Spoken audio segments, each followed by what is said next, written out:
ప్రయత్నాద్యతమానస్తు యోగి సంశుద్ధ కిల్బిషః అనేక జన్మ సంసిద్ధః తతో యాతి పరాం గతిం.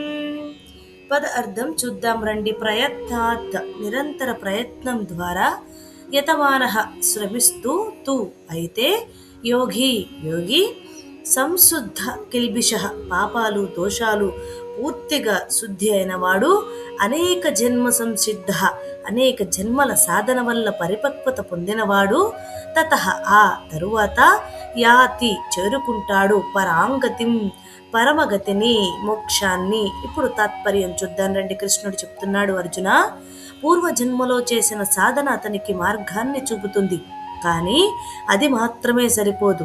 ఈ జన్మలో కూడా అతను మళ్ళీ శ్రద్ధతో నిరంతరం ప్రయత్నించాలి.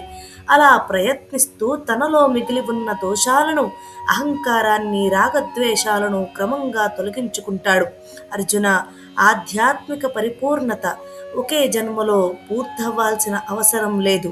అనేక జన్మలుగా చేసిన ప్రతి నిజమైన సాధన, ప్రతి సత్ప్రయత్నం, ప్రతి భగవత్స్మరణ అన్నీ కలిసి సాధకుణ్ణి క్రమంగా పరిపక్వకుణ్ణి చేస్తాయి.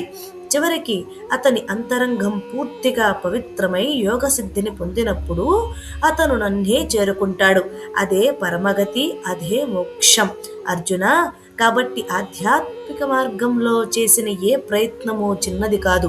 ప్రతి ప్రయత్నం నిన్ను నన్ను చేరువ చేసే మరో అడుగే అవుతుంది అని కృష్ణుడు అర్జునుడికి అలాగే మనకి కూడా తెలియచేస్తున్నారు. హరే కృష్ణ.